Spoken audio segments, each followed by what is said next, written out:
बेटा तो जैसे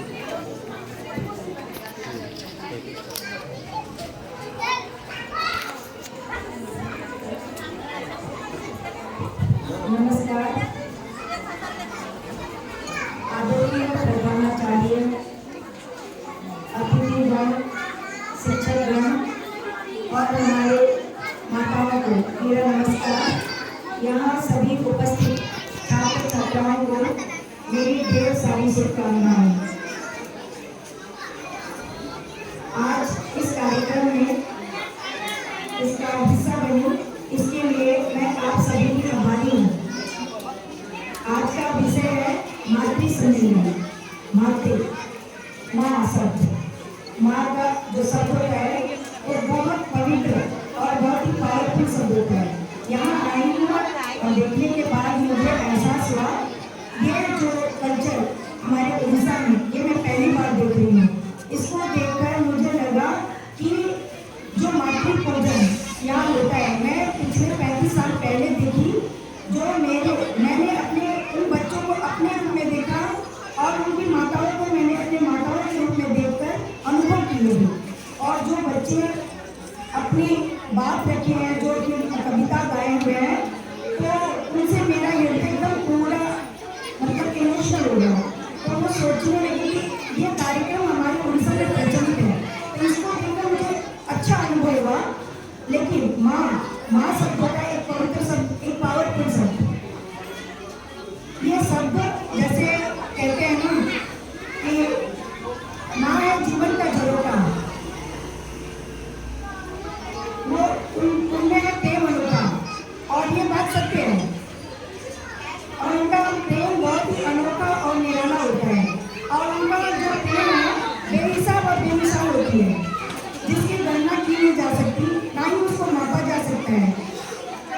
तो जब हम जन्म लेते हैं तो हमारे साथ कई रिश्ते बन जाते हैं, लेकिन माँ के साथ जो रिश्ता होता है वो पहले से ही जुड़ जाता है। तो जुड़ने के बाद हमारी पहली गुरु होती है हमारी माँ। हमारी माँ जो गुरु होती है वो हमें प्यार और संस्कार देती है, वो सिखाती है। और बच्चे का महत्वपूर्ण रिश्ता माँ के साथ बहुत ही महत्वपूर्ण रिश्ता होता है, जो अपनी जिंदगी को जीने के लायक बनाती है माँ। और मेरे प्यारे बच्चों, हम आप सबको संबोधित करके कह रहे हैं कि आप सबने कभी प्रत्यक्ष भगवान को देखा है क्या?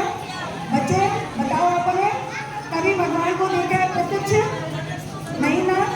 तो आज हम जब धरती पर आते हैं, जन्म लेते हैं, तो हम अपने माँ बाप की गोद में खुद को पाते हैं। और हमारे लिए सर्वप्रथम वही माँ बाप होते हैं, भगवान होते हैं, जिन्हें हम देखते हैं, जो हमारे लिए रात दिन मेहनत करके, दिन रात खुद को जलाकर, खुद को झुलसाकर, अंधेरे में रखकर बच्चों के लिए, उनकी शिक्षा के लिए, उनके लालन पालन के लिए, उनको उनका भविष्य संवारने के लिए वो खुद को दिए की तरह रोशनी देते हैं और कवच और ढाल बनकर बच्चों के लिए खड़े होते हैं। ऐसी माताओं का कदर करना बहुत ही बच्चे के लिए अपना परम कर्तव्य होता है। यही मैं बच्चों को बताना चाहती हूँ। जो माँ है, माँ हमारे लिए सब कुछ होती है। माँ के बिना जीवन निराधार है। जैसे माँ के बिना हमारे समाज में हमारा अस्तित्व ही नहीं है। तो उस अस्तित्व को बरकरार रखने के लिए हमें अपने माँ बाप का, माताओं का, जो अधिकतर माताएं हमारे साथ रहती है, उन माताओं का आदर सत्कार सम्मान करना चाहिए, क्योंकि वही हमारे लिए सबसे पहले गुरु होती है। उनके बाद जब हमें कुछ भी तकलीफ होती है तो वो हमारे लिए खड़े होते हैं। हम वास्तव में हमारी माँ ही गुरु भगवान होती है। भगवान जब हमें हर परेशानी का हल इतनी जल्दी सुझा देते हैं कि बच्चे भी समझ नहीं पाते हैं। बच्चे ये सोचने लगते हैं कि हमारी माँ कैसे सुझा दे, लेकिन बच्चों के लिए ढाल बनकर अपनी माताएं खड़ी हो जाती है। क्यों खड़ी होती है? उनमें वो भावना जुड़ा होती है अपने बच्चों के प्रति। तो वो चाहती है कि बच्चों को कभी भी कोई तकलीफ ना हो, कोई भी ऐसा उनको दुख दर्द ना हो, और हमेशा उनको पढ़ाना लिखाना बोलना समझाती है। और समाज में बच्चों को खड़ा करने के लिए इस काबिल बनाती है कि बच्चे